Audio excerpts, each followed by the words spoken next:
All right, everybody, welcome to our wonderful evening with Krista and Nika.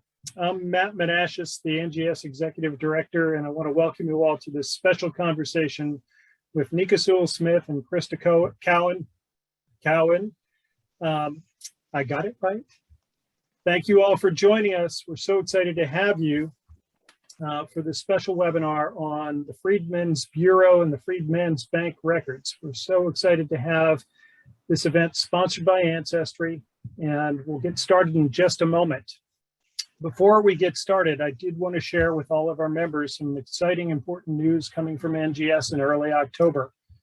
You should be able to see on your screen now the sample of the NGS online member community forum that will be launching in early October. So take a look for forum and some information from NGS about what forum is and how to participate in our new online communities starting in October. Just for a quick tour, forum is a place for you to meet with other genealogists, fellow genealogists, and discuss topics of importance to you, whether they be on methodology, on research sources, on DNA, on your cultural communities, or just to meet up and discuss issues going on in the genealogy world. We will have several communities to start, including an all-member community for any conversation you want to include. There will be a community for genealogy librarians and reference services providers and a discussion on methods. We'll also have a community available for the NGS delegates from the NGS member organizations, including genealogy societies, libraries, archives, and museums around the country. Forum also includes a member directory, as you can see here, and a society and organization directory, where you can find NGS member organizations throughout the country. You'll also be able to see upcoming events from NGS, and eventually you'll be able to see the entire calendar of community events that currently is on the NGS website. So we look forward to having you in forum sometime in early October, and we can't wait to see you and communicate with you in our new online community. So let me turn it over to Krista and Nika for this exciting conversation. And Krista, take it from here. Thank you so much. So on behalf of Ancestry, welcome everyone. Nika and I are thrilled to be here to have this conversation. Just to set it up a little bit, some of you may know that almost a month ago now, Ancestry made the announcement that we had published the world's largest digitized and searchable collection of Freedmen's Bureau and Freedmen's Bank records to date, with more than 3.5 million records available. And those records are available for anyone to search for free. And so that's what Nika and I are here to talk about today, is this collection of records, the discoveries that can be made, some of the fascinating stories that we've found in the records. But before we do that, we do have a little poll question. And so I'm going to ask Matt to put question number 1 up on the screen, and everybody get your little fingers ready. And our question is, how much do you already know about the Freedmen's Bureau and Freedmen's Bank records? And your options there are nothing, a little bit, a lot, or you could be teaching this class. So go ahead and select your option on the screen, and hopefully that's going to work for everyone. And we're going to start to see some responses come in just a moment. And that's going to allow Nika and I think, to just to kind of cater our 45 or 50 minutes or so together, so that we can make sure you get the most value out of our time together. Okay, well, it looks like we've got some answers rolling in. Ooh, and almost all of you are voting, which is fantastic. Okay, so it looks like we're at about, well, let's see, 81% of you who know a little to nothing about these records. And 4% of you, that's 8 of you. I could probably go through the attendee list and pick out which 8 of you can teach this class. Right, I think I already know myself, right. We're glad they're here to keep us on the straight and narrow. Right, right. Make sure we don't go too far off kilter. Right. Okay. Well, that was super helpful. So I'm actually going to turn it over to Nika now, and she's just going to share with you all some basics about locations and jurisdictions, and just some basics about the beginnings of the Freedmen's Bureau, and we'll go from there. Right. Well, thank you for passing the baton over, Krista. So I'm glad to be with you all this evening. Great. One of my favorite subjects ever, the Freedmen's Bureau. I could talk about this for hours, but we are not going to keep you here for all of that amount of time, because we know, number one, if you're making dinner right now, you're about to eat dinner, or you're thinking about what you're going to get for dinner, we definitely don't want you to be here for too long. So we only have a couple slides to show you, because we really want this to be a dialogue and interactive, and for you to get as much as you possibly can.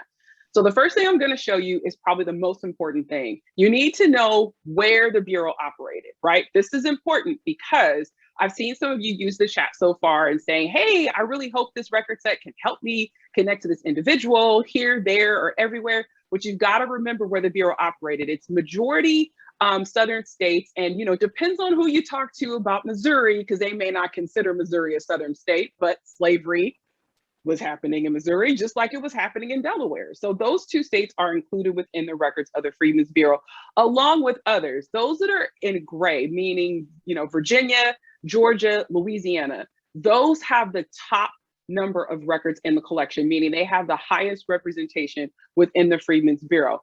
And in order to really wrap your arms around the immensity of the Bureau, you have to think about it from this perspective.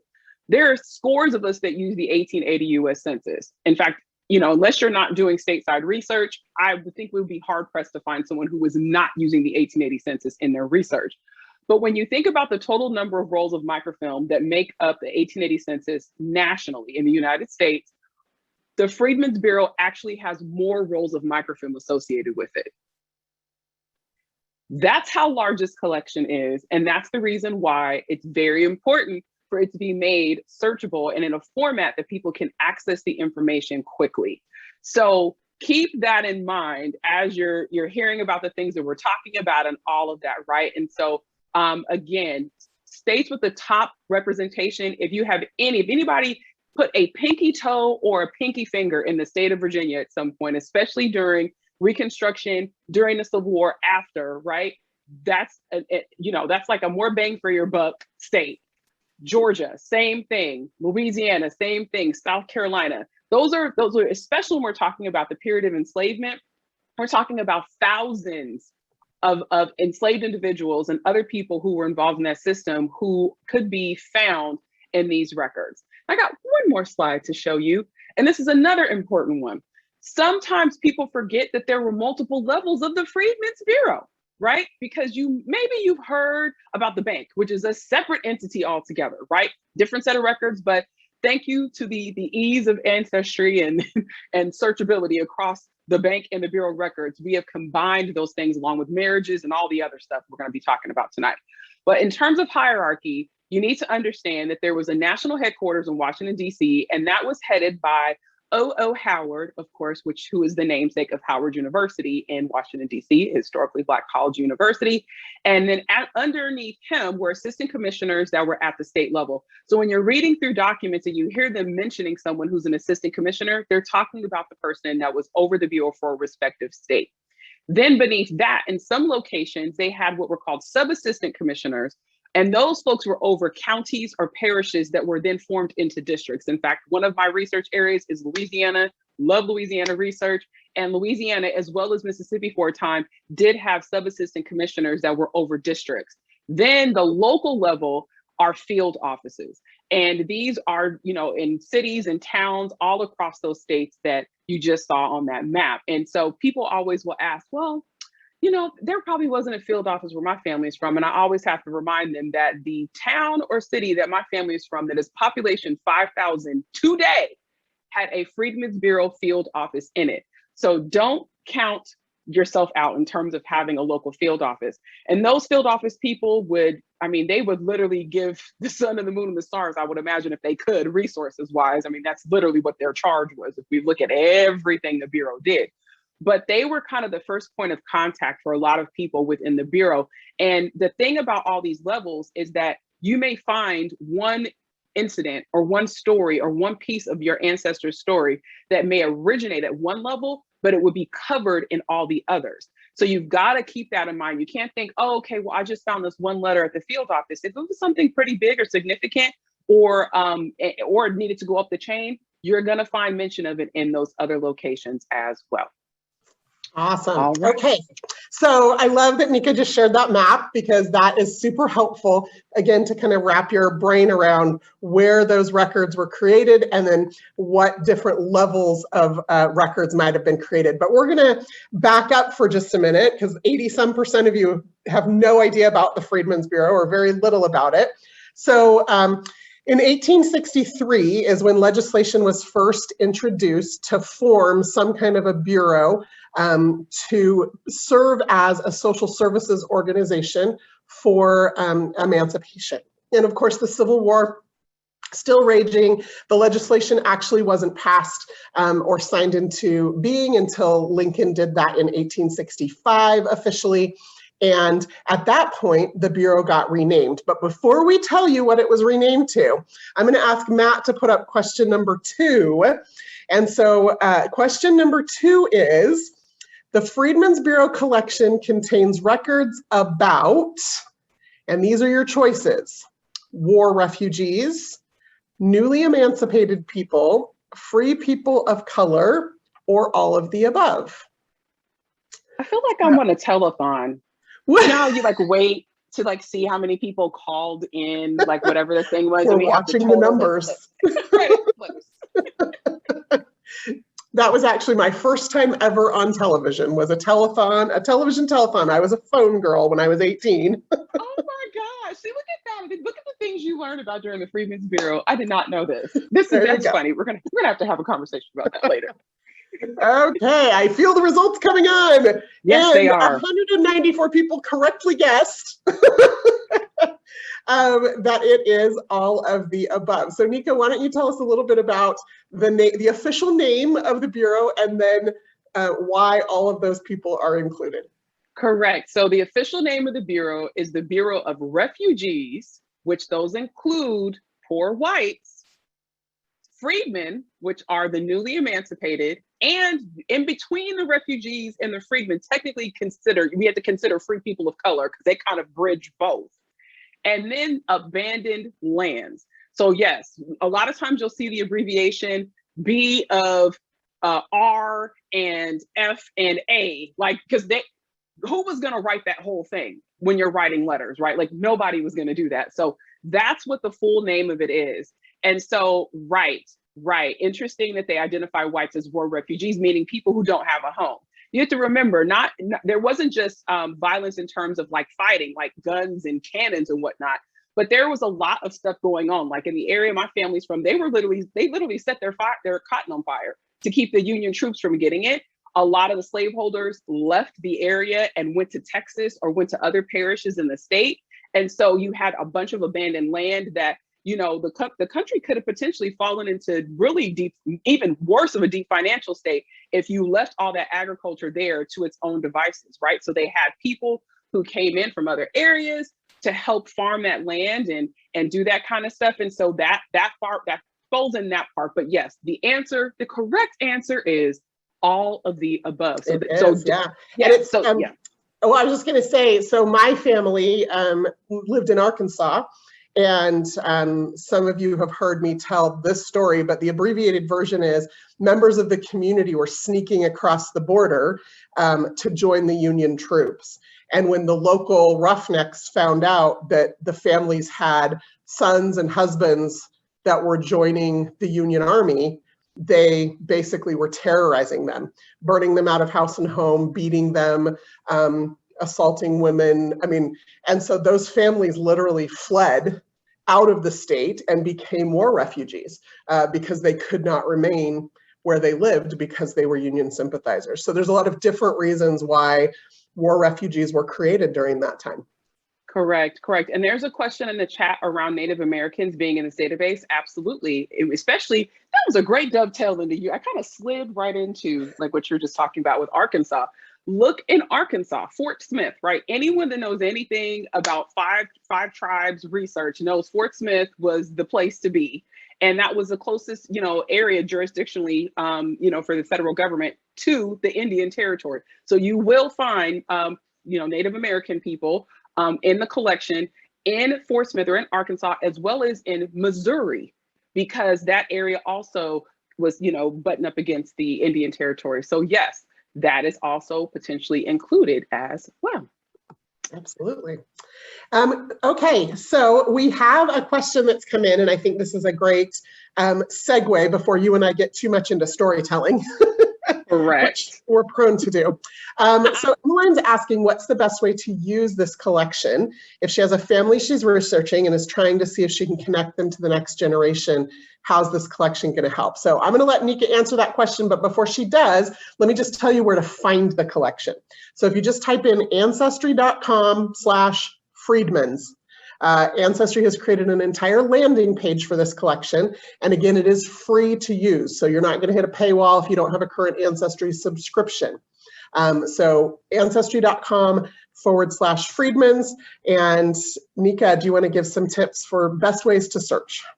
Right. So best way to search this collection, to me, name is priority.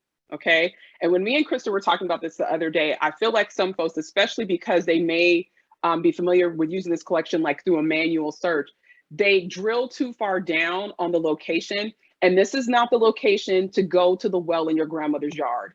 Like, don't do that. Like, don't drill down to that level of specificity. Start with the name and then think broadly. The reason why is because a lot of these records are potentially cross-county or cross-parish. A lot of these records are statewide. Sometimes it could be multiple states included within one collection set, even though that particular collection or piece of the collection is under Arkansas, but it might be Tennessee and Mississippi stuff within it. You have to remember when the National Archives or even the War Department collected all of the stuff that the Bureau created, at the time, if you read newspaper accounts, they will tell you it was a hot mess. Like, they're like, hey, stuff from this state was mixed in with that. There were papers for the U.S. colored troops thrown about.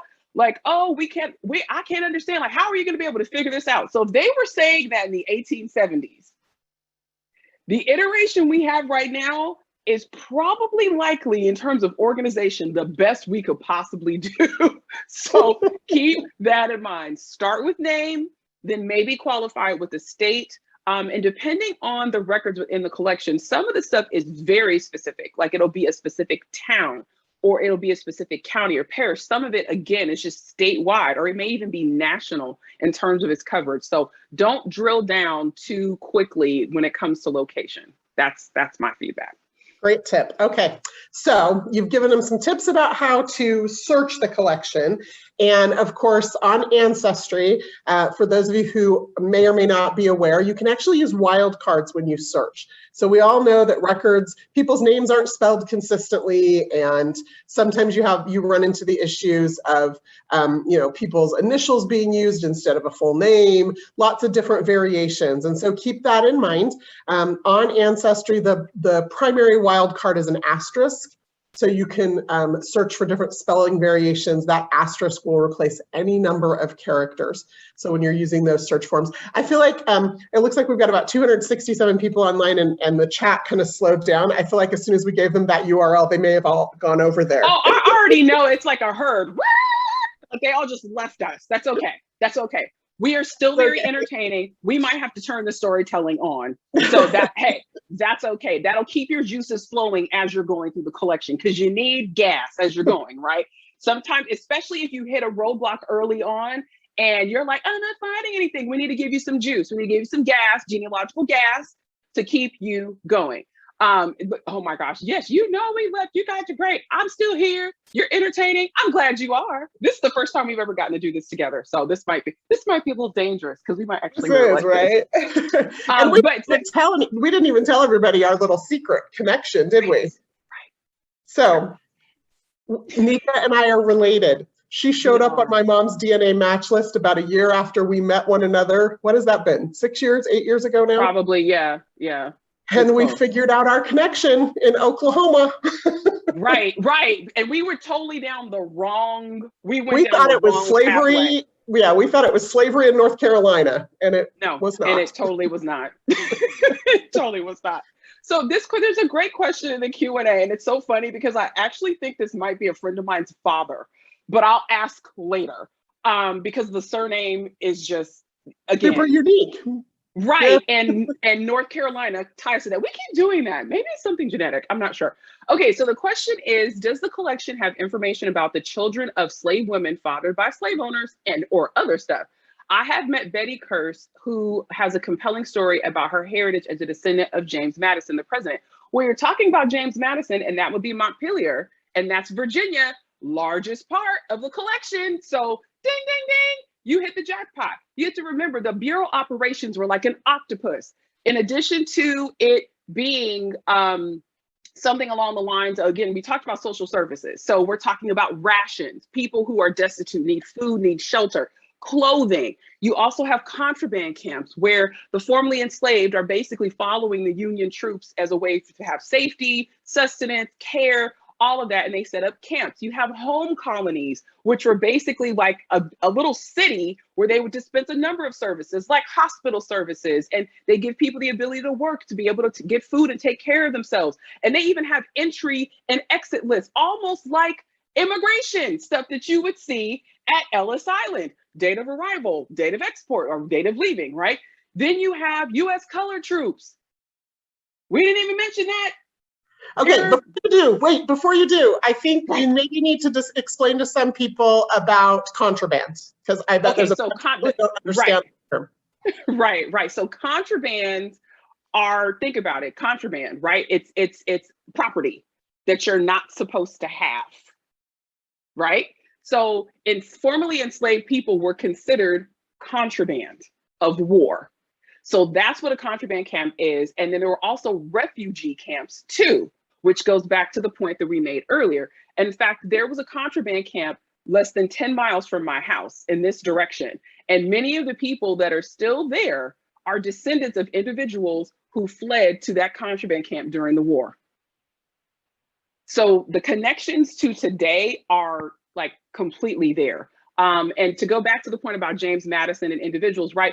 You have this organization that's like giving all of these services. They're over labor contracts, which I would imagine there's a potential that a lot of you who are here, who even, who know a little bit about the Bureau, know about labor contracts, between landowners and newly emancipated people. And a lot of times those landowners were the former enslavers of the people that they are now compensating for their labor, or those landowners technically could have been leasing the land from the federal government because the land was abandoned, and they could have come from another part of the country to come and work that land. The other thing you have to consider is that the people working the land may not be native to that environment. They may have been transported by the Bureau from one location, including across state lines, to another one to work land that had no one to work it, which is why the state coverage, again, it's like, you always talk about boundaries in genealogy. Like you could just kick them to the curb at some point, right? Because it's going to cross a whole bunch of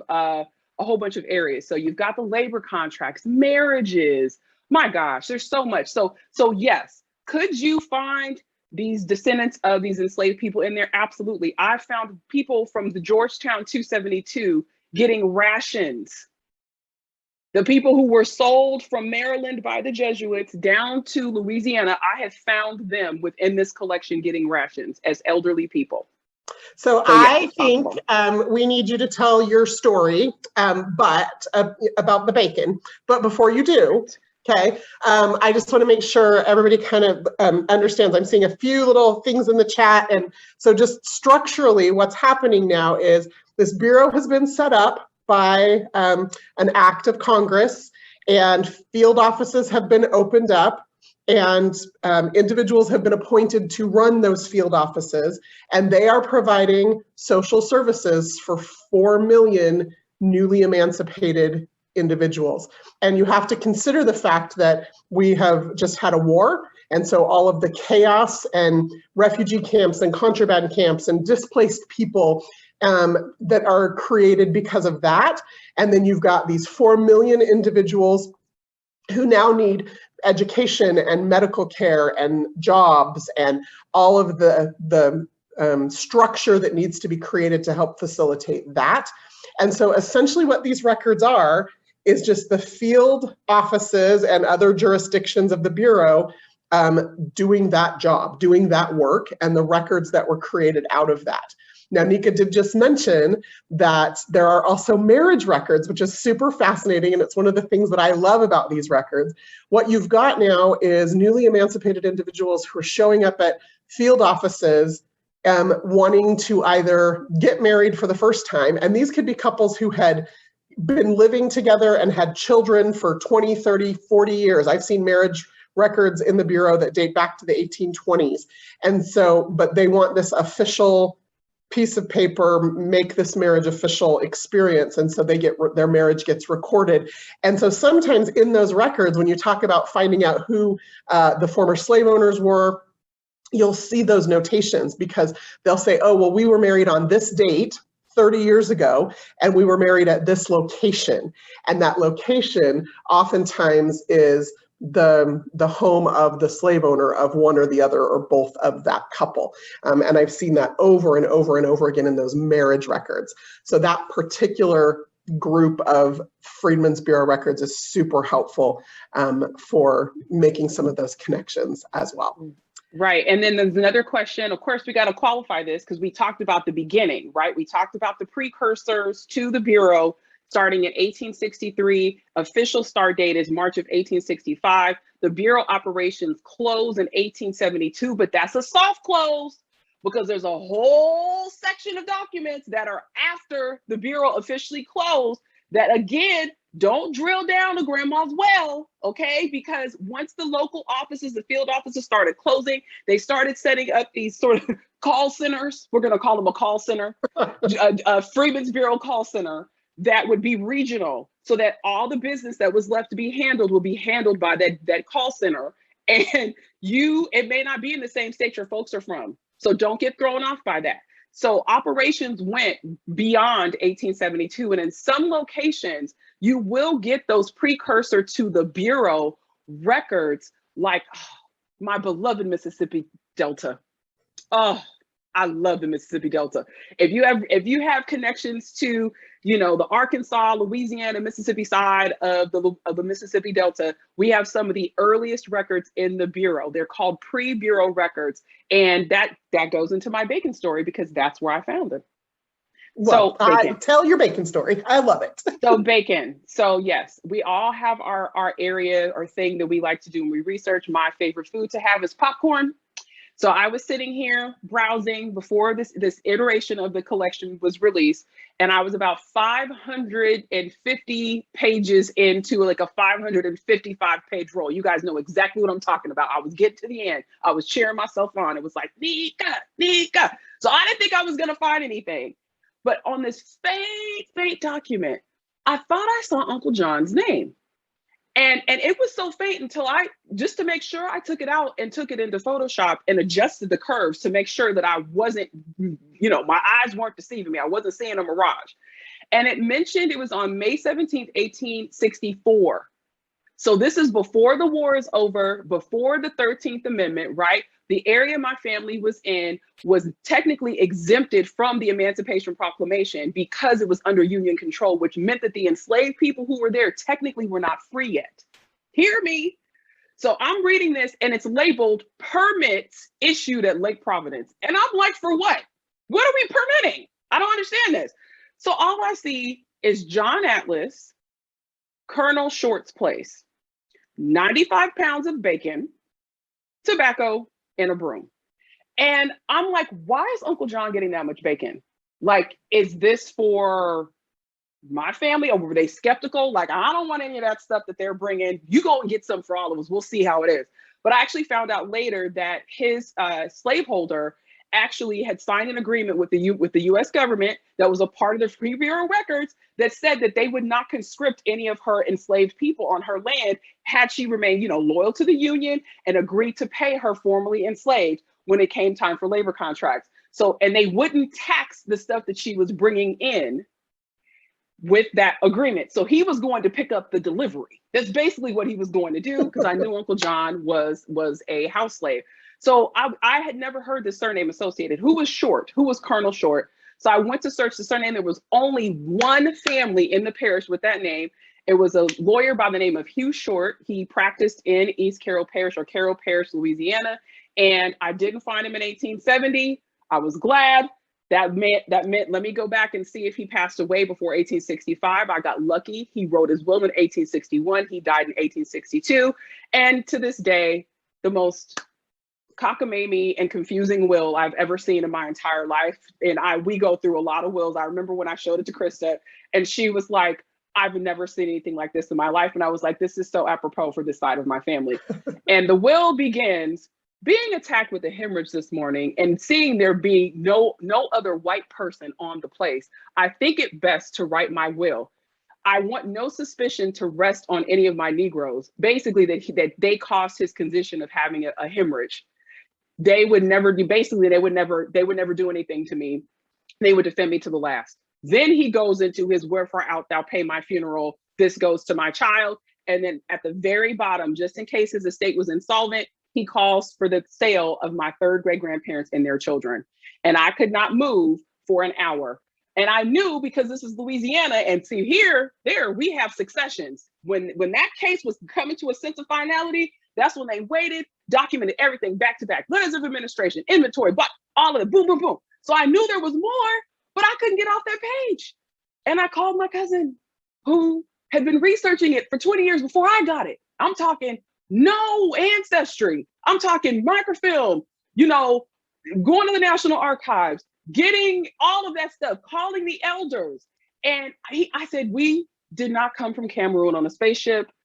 We were enslaved by Hugh Short, who just so happened to be married to the niece of President Andrew Jackson.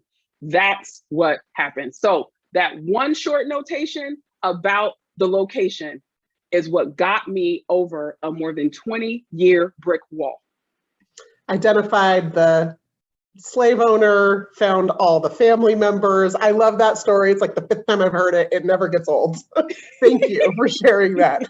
Okay, we're going to pivot just a little bit. We've got a question that's come in about programs for education. So talk to us a little bit about the schools and how the Freedmen's Bureau was involved in all of that. Ooh, boy, you're talking about good genealogical eating. Man, the schools, oh my gosh. I just found a compelling story like a couple days ago. I'm not telling it yet because it's so good.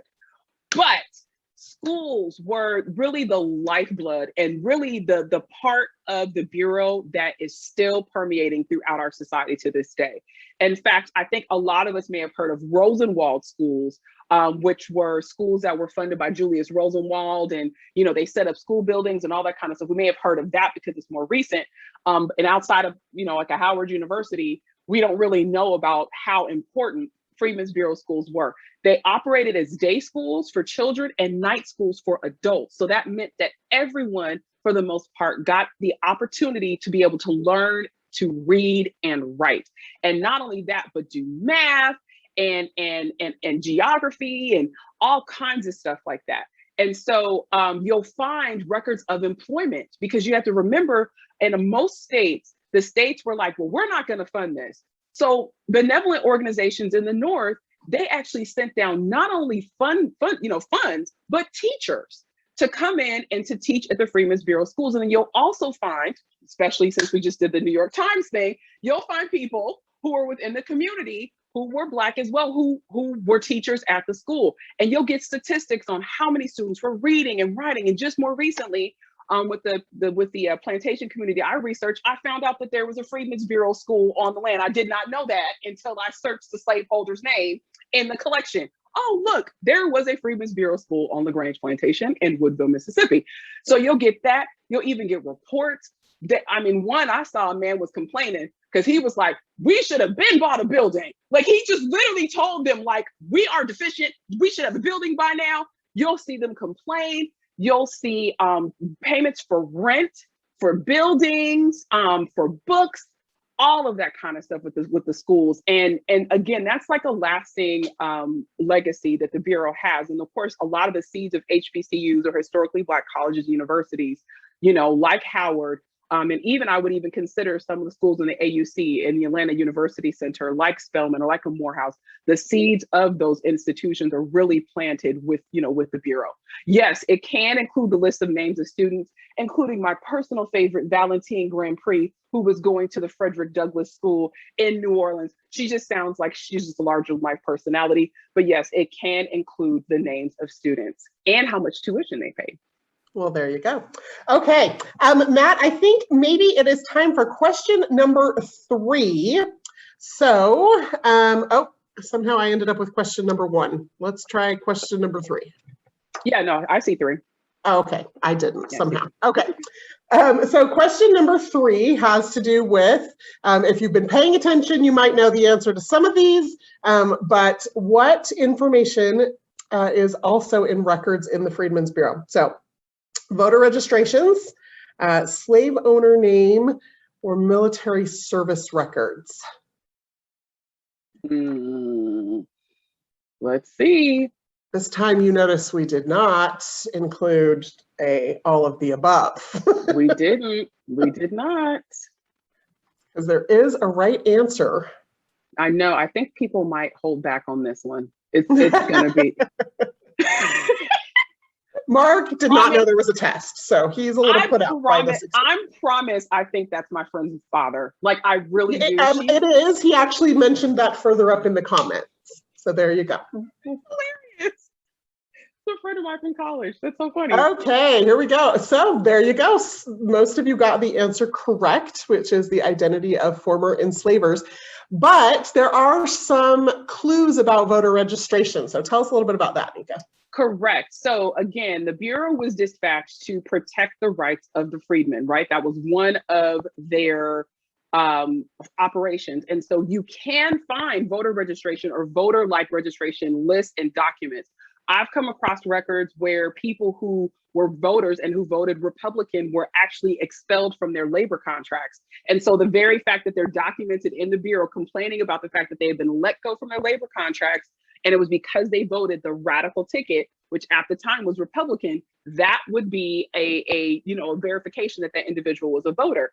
And so you may find that. I found poll tax lists within the Bureau. Now, the Bureau itself, I have not located where they were actually registering people, but they may have supported local efforts to get people registered. So that might be, hey, we have a drive, maybe someone comes, they register people on site, but not necessarily the Bureau themselves. Right. So with the identity of former slaveholders, you could have a list that literally is like a census. They have censuses within the Bureau. Certain states, certain locations. It was not this ubiquitous, yes, please do a census in 1865. It was not that.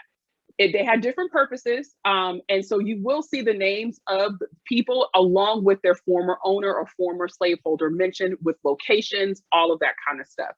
And then military, I feel like this is just the one gem nobody pays attention to, but it is so good to me.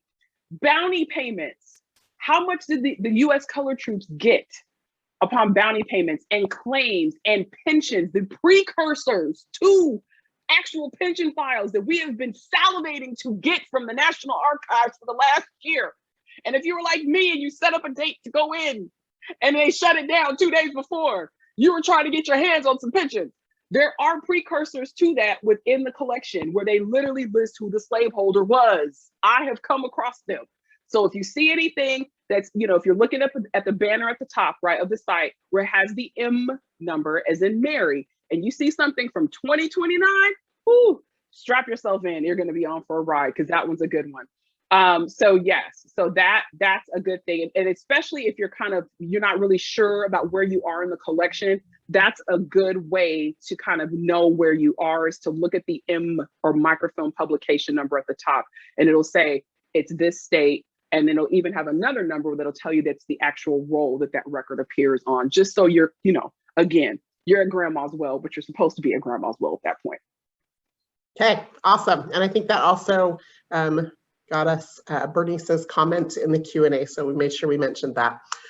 Okay, so Nancy's asking about indexed. So Nancy, yes, this is the largest collection of digitized and searchable records of the Freedmen's Bureau that's just been published on Ancestry. So they are, we have gone through and indexed the records, and they are searchable by name.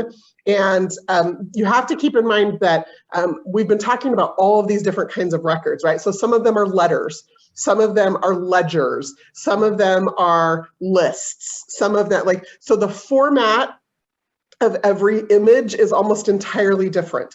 And so Ancestry has done its level best with some input from some partners to create fielded records as much as possible out of some of these records. And when you've got a letter, a handwritten faded letter, like, we're for sure going to be able to have indexed the name of the person who wrote the letter, and maybe the name of the person who the letter was to. Now, we might have missed some information in the middle, depending on how clear and readable it was. And so you have to kind of keep that in mind. So there is always benefit, and this is true of all genealogical records, for browsing the records. But the huge benefit here is that you don't have to go to page 500 and whatever to find the bacon, right? You can search and make that your first line of attack in your research and see what comes up. So yes, Nancy, these records are. I've also been I was about to say, I've also been discombobulated because in the records that I've been pulling up, the names in between the top and the bottom are indexed, and I'm like, where are you, Krista Cowan, in the paragraph, you know? And so sometimes I have to pop the little person indexing box at the bottom. I have to pop it back up to say, well, let me look at the order in which it falls, because that might tell me about where it is in the document. That's one of my kind of clues. And again, with M2029, with those US Color Troop records, there's a whole lot of in the middle indexed, a bunch of it where people are serving as witnesses for other people in those pre-pension file files. I'm telling y'all, you don't even understand. It's so good. It's good. I love it. Okay, Shelley's asked us to maybe talk a little bit about the importance of the descriptive guide. Do you want to take that? Okay, so I'm old school. I have them printed just because that's one of my things that I'm taking into my older years, is I like to write things down and have them printed. The other reason why I have it is because when I started looking through this collection, it was just microfilmed, and I needed a way to kind of document when I was going through stuff, and if I had to go back over because I was getting woozy because I needed to stop looking at the film and eat lunch. So that's another thing that I was doing. So the pamphlet, she calls it the pamphlet. I make fun of her calling it the pamphlet because it's a guide. And I hear her laughing. But what the guide does is it really sets the stage for the history of the Bureau, right? Just nationally. Then the National Archive staff, whoever they were, we're sending one up to them right now. They went through and created a history by state. So it gives you a specific set of events, leadership, dates, start and end dates. You know, you'll learn, you know, the best bang for your buck, like Florida, homesteads. More homesteads issued in Florida than any other state. Kentucky, because of laws regarding cohabitation, there are a lot of marriages in Kentucky. Also, those that had labor contracts in Kentucky got paid more than any other state. How do I know that? I read the guide. It's at the front of the guide. And for some, and I think for a lot of people, you kind of live and die by the guide because it kind of just it puts you right back in the space, right? It, you know, instead of you hearing about grandma's well, you have a bucket to go and get the water out of the well with it, right? So you kind of have a context and understanding about what is going on. And the guides, those are the National Archives does have those. If you literally type in or Google Freedmen's Bureau. I'll drop a link. Okay. Yeah, I've gone there so many times. Have you ever noticed when you go to a link too many times, Google or tells you visited this site 75 times? It's like, don't tell me I've gone there 75 times. But the guides there, they're set up where they start kind of, I want to say they start at the national level. I wish they would have flipped it, because we're looking more, field officey, and I'm a nerd. I have these all saved on my computer so I can get to all of them, and even the ones that are cross-referenced. So then that way I have access to them. So yeah, so there's another question. If you know they changed their name, how do you find them? Well, look for them by first name and pay attention to your locations. And if you know what the old name was, search for the old name in addition to the new name, because unless you know timeline wise when they made that switch, you may not necessarily know when they're documented in this collection. Yep, absolutely. Okay, so we have a few other questions here that I just want to make sure that we get to. You mentioned earlier the Georgetown 272 research that you've been doing. A lot of people may not be familiar with that project. We don't need to go into it. Anybody can Google it. There's been some great articles written about it. But Charlotte's asking, like, how, maybe a little bit more about how or where you found your Georgetown people in these records. I found them in rations, literally just ration lists for Iberville Parish, Louisiana. It was a list of about 200 individuals who were getting rations. In fact, rations, I think, is another area that a lot of people overlook, because in a lot of locations, the majority of the people getting rations were over age 50. So if you do the math on when the Bureau operated and you're seeing individuals over 50, sometimes I've seen 110-year-olds, I've seen 100-year-olds getting rations. These are individuals who this may be the only time they're being documented on paper as free people. They may not have even lived to get to the 1870 census. So, because again, the Bureau is operating in that really crucial time span after emancipation. It's a whole 5 years before the 1870 census happens. So there are a bunch of people who may have not made it, again, to that census. So yes, ration list, Iberville Parish, that's within M1027, Assistant Commissioner Records for the state of Louisiana. Okay, awesome. Okay, there is also a question here, and this kind of relates to the one you were just talking about, well, if they've changed their name, you can search just by first name, and sometimes you can search depending on what's available, what's been indexed or what was existing on the record. You can search by other information. But in the case where somebody has a common name, and this is kind of just a basic genealogical research question, but I know you've encountered it with this particular collection. But when you encounter a common name and there's very little information, no birth date or place, it's a list of rations, how do you know you found the right person? Right, and Krista had a great genealogy in a minute on this today, even though she was talking about people in England, I think, named John Smith, born in 1882. I was watching that earlier.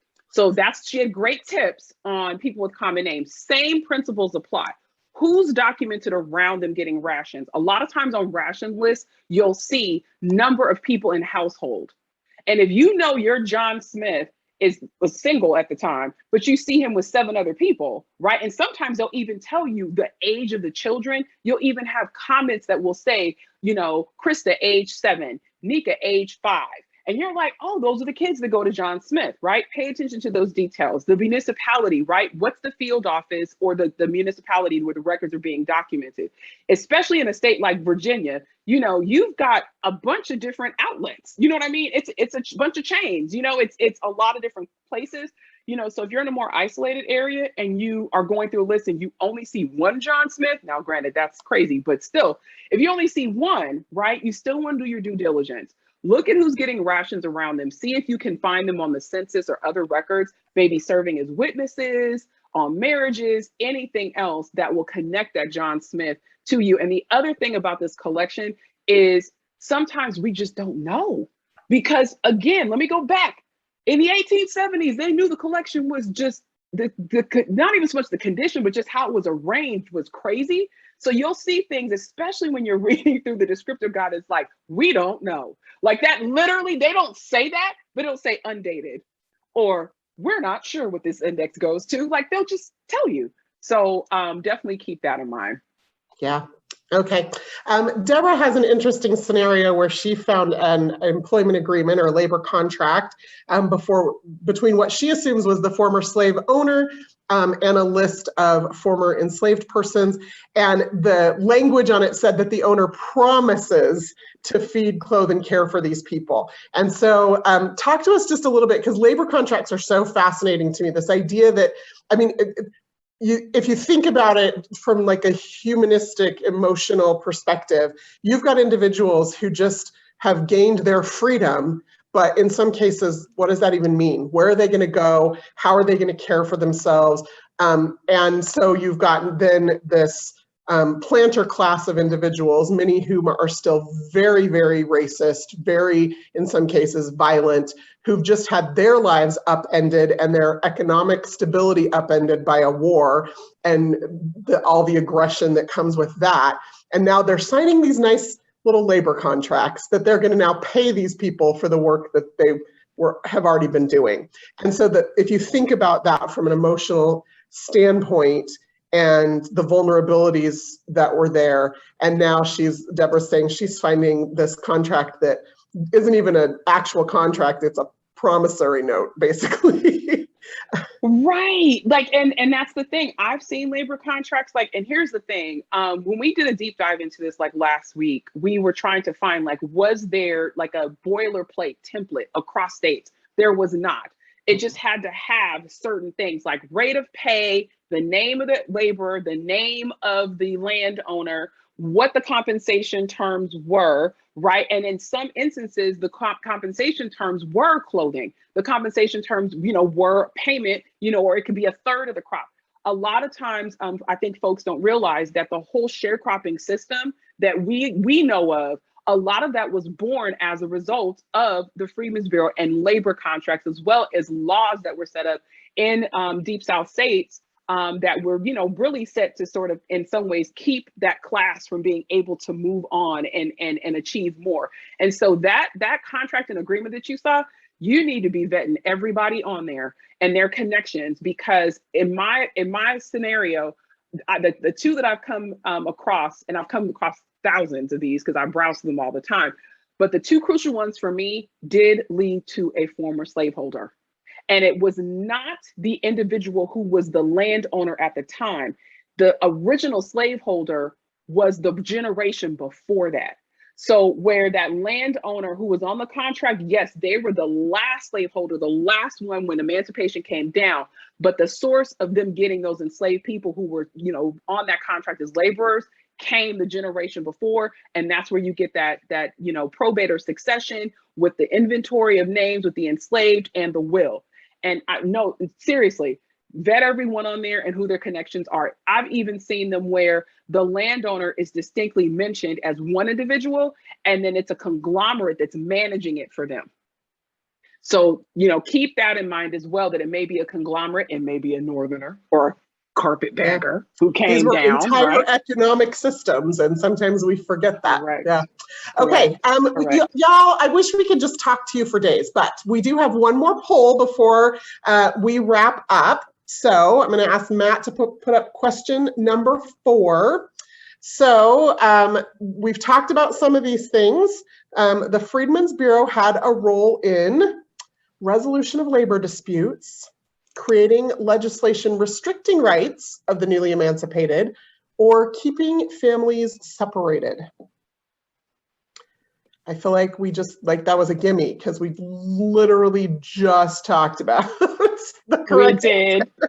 We did, but that's okay. We're just making sure that people are listening to yeah. what's going on. So a lot of people connect the Freedmen's Bureau. Let's see if our answers are coming in. Right. Tom said that was a gimme. It was totally a gimme, but that's okay. It was. Now people are afraid to answer. They're like, I wasn't listening. What if I get it wrong? Almost all of you got it right.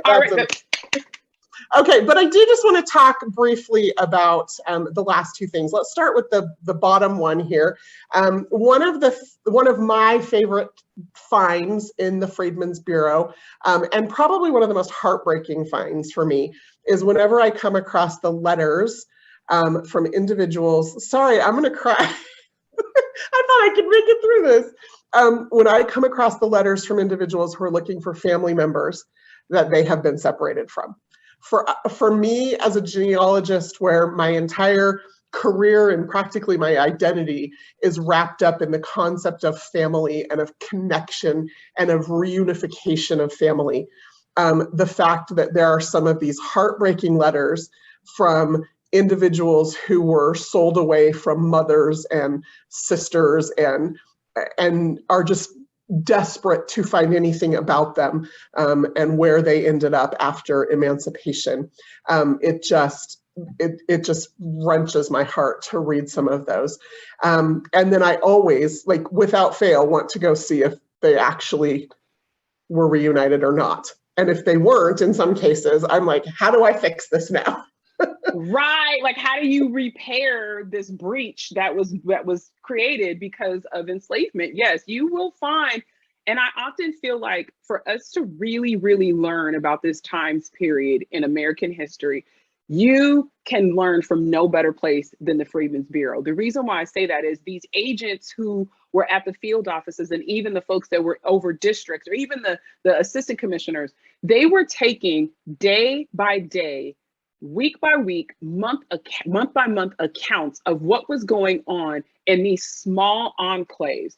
And they were documenting things like what you're talking about, like these newly emancipated people who are walking into their sense of autonomy and saying, I want to be paid this, I want to work for this person, I want to find my sister, right? What other time in history have they had the ability to do that? And then for them to walk into the office was not only a choice, but it also was them taking control over what they wanted to do with themselves and with their lives.